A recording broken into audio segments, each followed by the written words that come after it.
All right, Molly, you just got announced as the new member of the Gophers coaching staff. So you're coming back home to Minnesota. So we're here with Molly Rouse. Molly, what's it like for you to come back to Minnesota after all your stops across the country? I mean, for me, it's just an incredible opportunity to come back to a program that means so much to me. It was where I went to school, and it was a fantastic experience. We were very successful in the time that I was there, and it kind of instilled my love for college soccer that I have now, and just kind of has driven me through the process of my coaching career so far. So for me, it's an incredible opportunity, and I'm so excited to come home and be part of the Gopher family again. And you've had a really cool career so far. I mean, your playing career. So you're from Cambridge, Minnesota, right? Correct. Okay, Yes, so Cambridge ex ante. some nice solid rural roots. I'm from Walker, which I think may be even more rural than Cambridge. I think it is. Yeah. So from Cambridge, you played at the U, had basically started from day one, had a really fantastic U career, 88 games, 15 goals, 14 assists, and like you said, that was a really, I think you mentioned this, that was a really successful era of Gopher soccer. That 4 year run where you guys had two NCAA tournament runs, you had two All Big Ten seasons, which is just fantastic, and then you played a little bit in the WPSL too, which is great. Because I think Yep. that era of the WPSL is probably even different than the one we have now. We just It added a second absolutely is. team, but we may need to have like an entire podcast of asking you about that. And then you also have coaching stops at Shattuck St. Mary's, so in Minnesota, and a Yep. top club team in the state, but also at Alabama State, Buffalo, Nebraska, Omaha, and then most recently down in Iowa, which is I think where you're calling us from. So you've had so many stops there.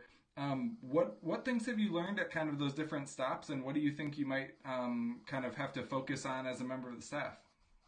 So I think that the biggest takeaway I have from all of the places that I've been is every single place has offered a little bit different of an experience. I mean, they're all in pretty vastly different areas of the country, and so culturally I've been exposed to quite a bit. But I mean, the biggest takeaway for me was the people that I got to be around on a regular basis, and every one of my stops have all kind of shaped who I've become as a coach.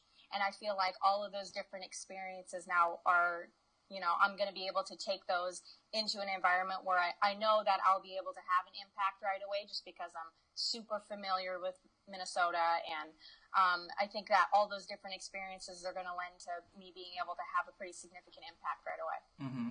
And that's some pretty significant experience. I mean, in each of those stops, and like you said, different parts of the country probably have, different kind of recruiting demands, different, and also just kind of different competition. Minnesota's a little unique in being the only D1 program in the state, but we have so many border programs like Iowa, but then a lot of schools down in Iowa and the Dakotas, South Dakota, all that kind of stuff. So every area is really different. So I think all of your different stops have been pretty unique. Is that kind of spread of experience something that Stefanie ended up liking in terms of kind of bringing you in on staff? Were those some of the things that they responded to? Yeah, for sure. I mean, recruiting is one of the things that I pride myself on being pretty strong at. And so having made so many different connections all over the country is something that, I'm pretty excited about to be able to bring Minnesota. As you were saying before, I'm Minnesota grown, so I have really, really strong ties to the soccer community in Minnesota. And so I think that's something that was also pretty attractive for Steph when looking to bring me on is, I mean, I talk to all the coaches in the soccer community there on a regular basis. And actually, since the announcement came out, my phone has been blowing off the hook with people super excited for me to come back. And so I think the recruiting piece is something that I'll be able to kind of hit the ground running and be able to have a pretty significant impact right away. This is how committed Molly is to letting the fans of the program know about her coming back. She is blowing off all these phone calls to talk to us and to talk to you guys, to give us a video chat and a podcast chat that people can listen to.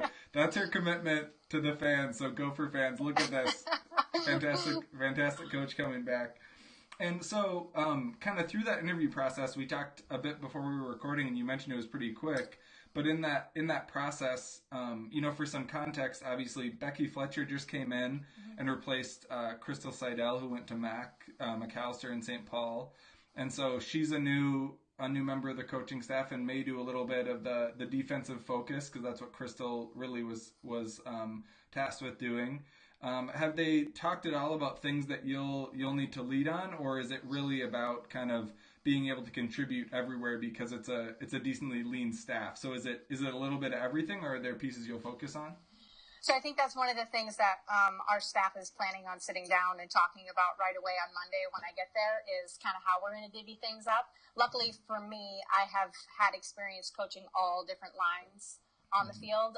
When I was at Minnesota, I was a midfielder, so I'm pretty confident and comfortable in coaching that. That's what I've been focusing on here at Iowa. And so, but I've worked with back lines, I've worked with the front line, I've worked with the midfield line in, all of the different experiences that I've had. So really it's going to come down to how Steph kind of wants to break it up, and how, we want to make sure that we're accomplishing all the different tasks on the field. Mm-hmm. And I mean, how much, when you're at all these different programs, and obviously you've been at Iowa a little bit, but how much did you know about, I mean, you have to do so much with your own team, you have to do so much coaching, you have to do the recruiting, all that kind of work. So how much time do you have to really know about other programs? Like, in other words, how much did you come in knowing about, like, individual players of the team when you have so much else going on? Like, how do you balance that as kind of coming on staff after having to be so invested elsewhere? Yeah, so I think that one of the things that is going to be pretty beneficial to me is that I'm an alumni of the program, and so I actually have had, the emotional benefit of being invested in Minnesota soccer, even though I haven't been on staff. And so I'm pretty familiar with a lot of the roster that they have there, and pretty familiar with the style of play, just because, as an alum, I've been following the program. And so for me, I think that it'll be a fairly easy transition, probably one of the easiest ones that I've had. Even to the point of, like, some of the kids on the roster, like April Bakken, I coached her in club when she was 14 years old. So it's like, I'm familiar with a lot of the girls, and so I'm pretty excited for that piece. That'll be a little bit easier, because it is a bit of a challenge, and depending on how long the process is that you go through for interviewing, and this was a little bit quicker of one. And so for me, I think that having that kind of background of being an alum will kind of lend to a little bit smoother of a transition. Well, and I think this particular season, I think a lot of the starting lineup will be new. I mean, there's a handful of really top-level returning starters, but there's also plenty of open spots. I mean, so having new coaches is almost like, well, the starting lineup and the rotation is going to be new. The coaches might as well be new. Let's get it all fresh. Let's get everything fresh in here. And I mean, you talked a little bit about kind of that connection to some of the players. I mean, you have a pretty solid amount of experience already, even earlier in being early in your career. But you're also not that far removed from your playing career. I mean, what was that transition like in terms of jumping into a coaching job full time, going from kind of being on the field as a player and completely transitioning to being on the sidelines? I mean, what was that like? What were some of the surprises that you had, or some of the challenges that maybe were harder than you thought, even though you go in knowing you're not going to be playing? What were some of those, like, surprises or challenges you had to go through? I mean, honestly, for me, coaching always has felt like a pretty good fit right from the get-go. And so the biggest challenges for me kind of came down to, first of all, my appearance. I look pretty young. And so even, like, today, people most of the time assume I'm one of the players. And so, like, the refs will walk over and they'll be like, "Where's your coach?" I'm like, "Oh, I am one of the coaches." So that's been just a struggle of, like, having the appearance of looking younger. But as far as, like, the connection with the players and being able to remove myself from being a player and apply that to being a coach, I think that it's been a pretty instantly good fit for me, and it's something that I always was really passionate about doing. So when I made the choice to move from being a player to a coach, it was something I was able to get behind 100%, and I haven't really looked back since. Well, in your announcement, you brought up a couple of people who you kind of thanked as being a part of your journey and kind of helping you get here. And one of them was Crystal Seidel, who we mentioned, and obviously when you played with her was Crystal Coleman. And she's now coaching at Mac, so she has kind of a head coaching opportunity for the first time. Talk about kind of your experience playing with her, and you both kind of went on that road together where you got into coaching, and at the same time, what was that like, kind of going through that process as teammates, but in different spots? I mean, how did you go through that? Yeah, so, I mean, when Crystal came into the program, she transferred in her senior year. She immediately had an impact on the culture. And she came from a really accomplished university, and so she brought that kind of championship spirit that she had there to our program, and it was infectious, and everybody bought into it. And so when the opportunity came open for a new assistant coach, I remember my coach at the time, Nikki Denny Wright, asked me about it and said, how do we feel like Crystal will be a fit? And I remember saying, she was an incredible player. She'll be an incredible coach because it's what she's good at. And so the transition from her and me being teammates to her being my coach was great, because, I mean, I've always had a tremendous amount of respect for Crystal just as a soccer mind, and her ability to impact players and, inspire them for greatness is something that I have a ton of respect for. And it's actually, having her as somebody who's been, a close colleague of mine in the coaching profession has inspired me to want to do the same. And so she was one of the first people that called me when the position at Minnesota opened up, and she, was pretty adamant about me needing to take a look at it, because she knows that alumni Gopher connection to the program is something that is you can't buy. So she was super supportive about it, and I'm actually extremely excited to be in the same state as her. So now we'll be able to be on the recruiting trail again together. So I'm pretty excited about it. Yeah, a lot more than same state. You could be neighbors. Yeah. You could find out where she lives, just move in down the block. That'd be great. And when you talked about how some people are kind of just meant to be coaches, or, they have a soccer mind or a certain demeanor that just kind of lends itself, and you even talked about how you always felt comfortable kind of considering yourself a coach or moving into that field. How do you think about your demeanor as a coach? Like, what do you try to do in terms of how you interact with the players, or what's your kind of style? Because as soon as you mentioned Crystal, then I was imagining that she and Steph are both kind of just like ice in the veins, seems so composed. But Steph can also get pretty hot. Like, she, if there's something going on, she's happy to defend her players or let the ref know. But, for me, watching Big Ten games, for people who have watched Gopher games in person, you'll frequently see like away coaches and what I will describe as more kind of like soccer bro type coaches screaming and losing their minds and yelling at players, and they don't seem to have the same level of composure.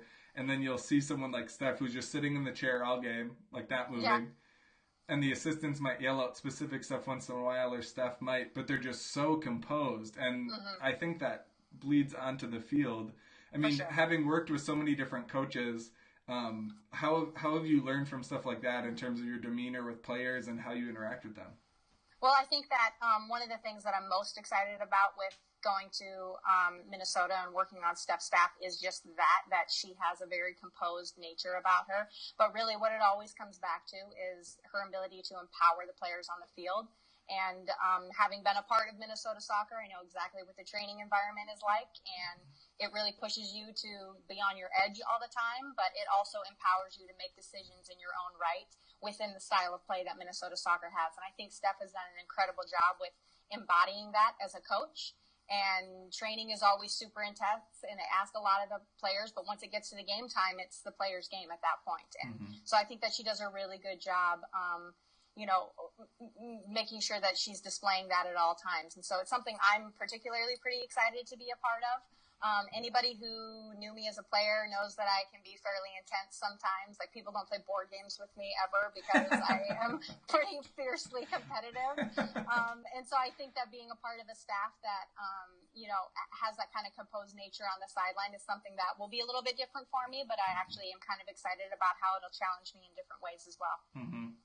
And another person you mentioned in your statement was your husband, Dane. I think I have that right. And talk a little bit about, you've had so many stops along the way. Earlier you mentioned coaching in so many different parts of the country, and obviously people think about like, oh yeah, different schools and working in different places, and maybe don't think about just how grueling that can be, personally, for the sake of kind of developing in your career and getting opportunities. A lot of the times in this type of a profession, it really is challenging in terms of having to pick up and go and move to a different part of the country, and not just a different state, but an entirely different, area and into a place you're not used to. I mean, talk a little bit about what that's been like in terms of trying to take advantage of opportunities, but then also having to do that with the logistics of moving across the country and, finding things that work for both of you and things like that. What's that been like? So this is actually will be the first move that we've made together at the same time. We got married last July, and so I had already been moved down here, and he moved right after we got married. So this is the first big move that we're making at the same time together. Before we got married, he was always in Minnesota. That's actually where we met, and I kind of was moving all around the country, and he was pretty solidly based in Minnesota. So we did a distance relationship for like 5 years. And so for us, that was really difficult because it sucks being away from the people that you love. Yeah. But at the same time, he's always had an incredible amount of support for me, and he really wants me to pursue my dreams and becoming really good at being a coach. And so that was never an issue for us as far as, feeling supported. And when this opportunity came open, the first thing he said was, let's do it. So it's incredible having the support from somebody that means so much to me, and I know that it'll be a really good opportunity for him as well. He is super connected with people in Minnesota, and so we're just really excited to be coming home back to the place where we met and our relationship formed and our family's there, and so we're pretty excited about it. So you literally spent like several years you hopping to different positions, but then he was in Minnesota. Yes. And then he came with you down to Iowa because it's a slightly that's a slightly more feasible move than going to like Buffalo or Alabama. Yeah. So then you guys will be able to come back up to Minnesota now. Yep. That's fantastic. I think it's pretty awesome.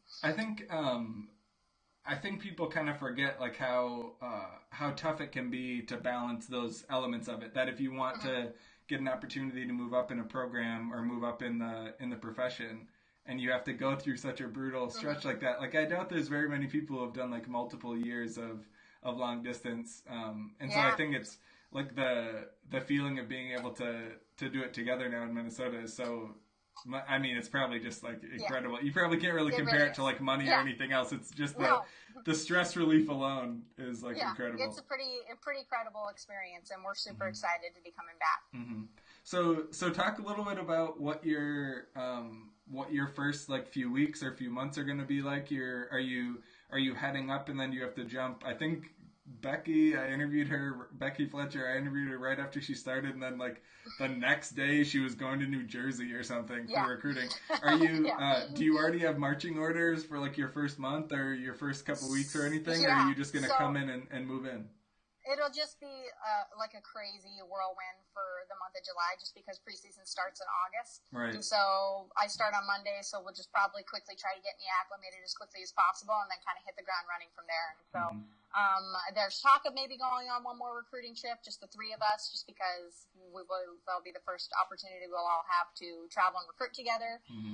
But other than that, it's probably just going to be a matter of, figuring out who's going to be responsible for what and getting everybody on board with what the style of play is and just kind of getting as acclimated as possible because, I mean, I know from experience of doing this, joining a program 1 month before preseason starts can have its challenges, but they have an incredible support system at Minnesota, and I'm so excited to get there and start contributing and just really, really excited for the opportunity. Yeah, how does this compare to other moves you've made in terms of the length before the season? Is this a quicker turnaround or about normal? This is the shortest one. Is it? This is the shortest one I've had. So 1 month before preseason starts is pretty quick. Yeah. I've already messaged, I actually already messaged SJ, the director of operations, and said, you better get these rookies up to speed, these new coaches. I said, get them ready to go. Camp's around the corner. So it's gonna be fun to see some new folks at camp. It's great that you're on board. I think the way things happen in a sport like this are so funny. The fact that a native Minnesotan and Gopher alum can come in and work at the program, and it's such crazy odds. So, and thanks so much for talking to us on your. You said you basically have to literally be packing today. Packing up today and hopefully leaving on Saturday. So first day's on Monday, so not much time. You took a break from the glamorous activity of packing to talk to us. We really appreciate it. Just quickly, yes. Yes. So, I usually pack like this. Yes. So Molly, thanks so much. We're excited to see you on the Gopher staff, and we'll see you this season. Thank you so much.